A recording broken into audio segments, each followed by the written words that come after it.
नमस्कार। राजस्थान की तमाम फटाफट खबरों में आपका स्वागत है। राजस्थान की खबरों के लिए आपसे निवेदन कि यदि आपने हमारे चैनल को सब्सक्राइब नहीं किया है तो कृपया करके आपके अपने चैनल को सब्सक्राइब कर लें। आप सब्सक्राइब करते हैं तो हमें हिम्मत होती है सही और सच्ची खबरें आप तक पहुंचाने की, वरना मीडिया में किस तरह की खबरें आपको दिखाई जाती है यह आप अब भली भांति समझने लग गए हैं। तो क्या है आज की वो बड़ी खबरें। नए साल से पड़ रही कड़ाके की सर्दी अब धूजनी छुड़ाने लगी है।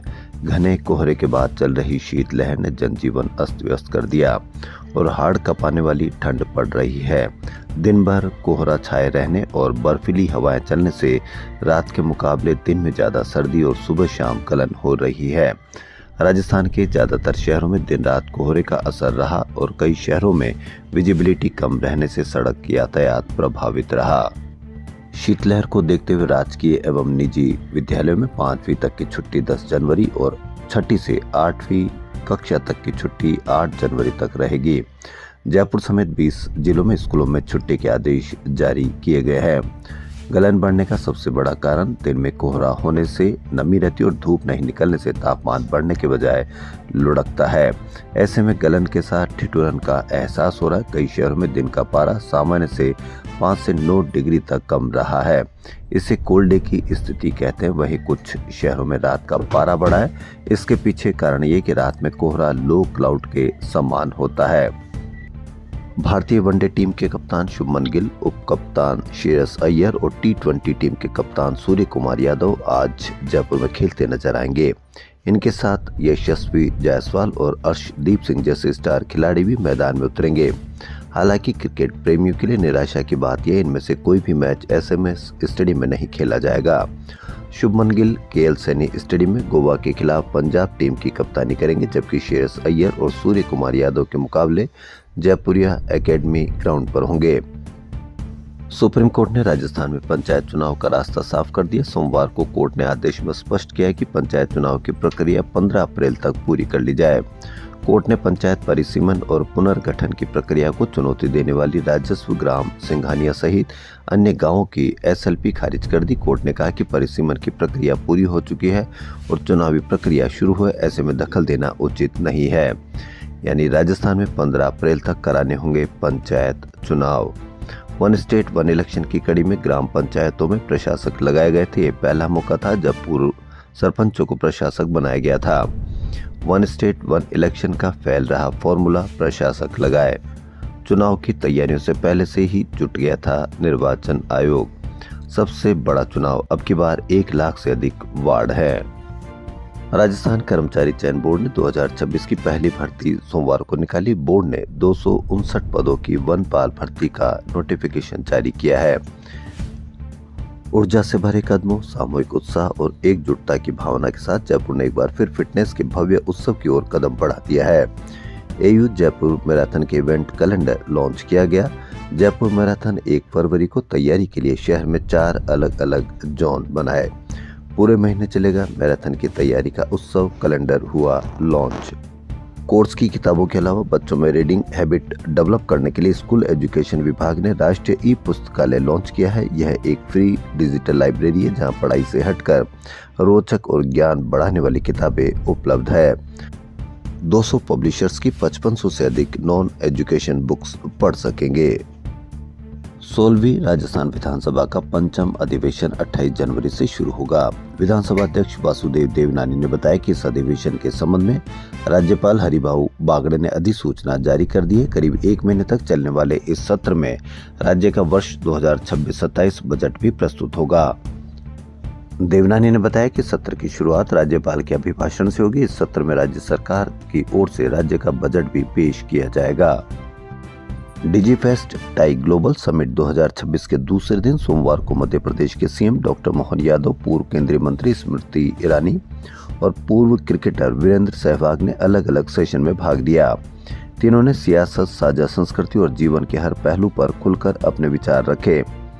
मध्य प्रदेश के सीएम मोहन यादव ने कहा कि मध्य प्रदेश और राजस्थान की साझा विरासत है। हमारे यहाँ 250 से ज्यादा नदियां हैं, लेकिन राजस्थान में पानी को लेकर थोड़ी कठिनाई है। बहता पानी बहते बहते गंगा सागर तक जा रहा है, जिसे कोई नहीं रोक पाता है। राजस्थान को 5 या 7% पानी देने को तैयार, ये कहना है मध्य प्रदेश के सीएम मोहन यादव का। पूर्व क्रिकेटर वीरेंद्र सहवाग ने कहा कि जोखिम लेना हर क्षेत्र में जरूरी है, चाहे वह क्रिकेट हो, स्टार्टअप हो या निवेश।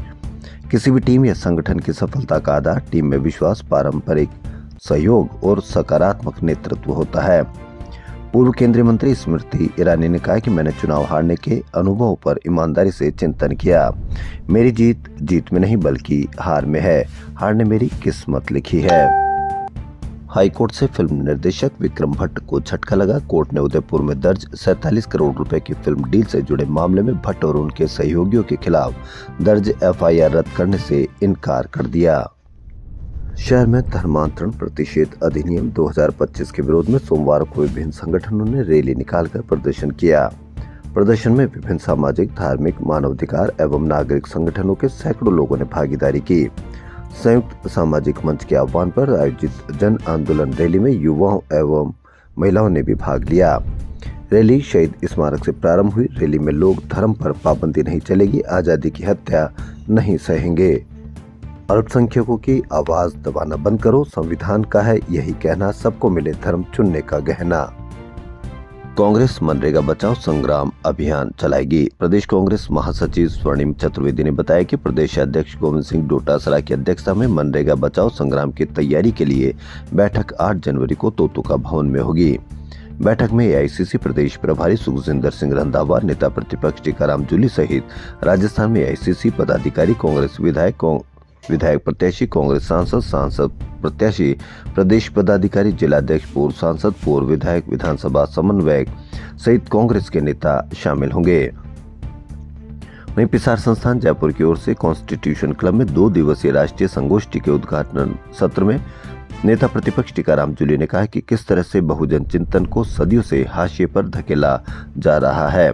हम भारतीय ज्ञान परंपरा में बहुजन साहित्य को समावेशी नीति के तहत यथोचित स्थान दिलाने के लिए संघर्ष करेंगे, क्योंकि विकसित भारत के लिए सबको साथ में लेना अपरिहार्य है।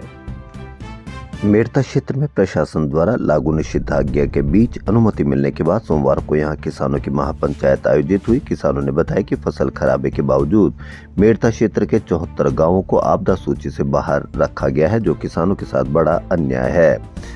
किसानों ने अपनी 12 सूत्री मांगों को लेकर सरकार और प्रशासन के खिलाफ प्रदर्शन करते हुए आर पार की लड़ाई का ऐलान किया। जयपुर जेडीए में अब जोनवार कार्यों की हर 3 महीने में ऑडिट कराई जाएगी। इसके लिए सेवानिवृत्त प्रशासनिक सेवा एवं वरिष्ठ अधिकारियों को नियुक्त किया जाएगा, जो जोनवार निस्तारित प्रकरणों की समीक्षा करेंगे।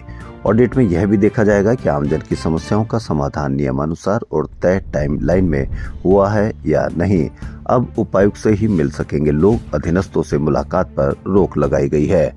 अब देखना यह है कि इस तरह से रोक लगाने और उपायुक्तों से मिलने पर काम में कितनी अधिक तेजी आती है। यह साल जयपुर के हेल्थ सेक्टर को अपग्रेड करेगा। वह सभी सुविधाएं, नई दवाइयां और थेरेपी उपलब्ध होगी जो ग्लोबल लेवल पर होने वाले इलाज में मिलती है। सबसे बड़ी खुशखबरी कैंसर पेशेंट्स को मिलने जा रही है, वह यह कि इम्यूनोथेरेपी की कीमत घटेगी। कैंसर वैक्सीन आने की उम्मीद है। खाटू श्याम जी मंदिर कमेटी के पूर्व कोषाध्यक्ष कालू सिंह चौहान के बेटे मानवेंद्र सिंह से 3 करोड़ रुपए रंगदारी मांगने का मामला सामने आया है। इंटरनेशनल कॉलकर लॉरेंस गैंग से जुड़े हरी बॉक्सर के नाम से रंगदारी मांगी गई है।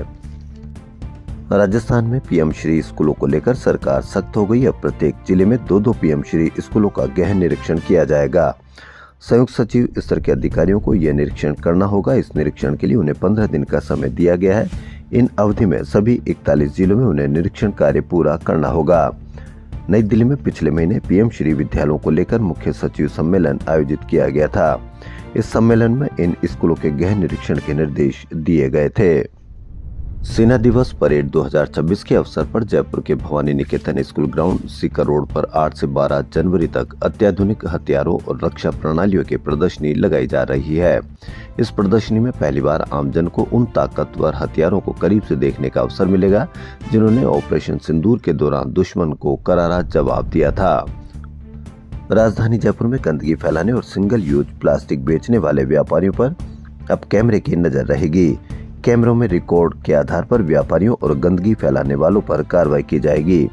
निगम अधिकारियों ने यह प्रयोग कुछ दिन पहले ही शुरू किया था। 2 दिन में निगम ने 2,57,000 रुपए जुर्माना वसूला, साथ ही 20 किलो सिंगल यूज प्लास्टिक भी जब्त किया।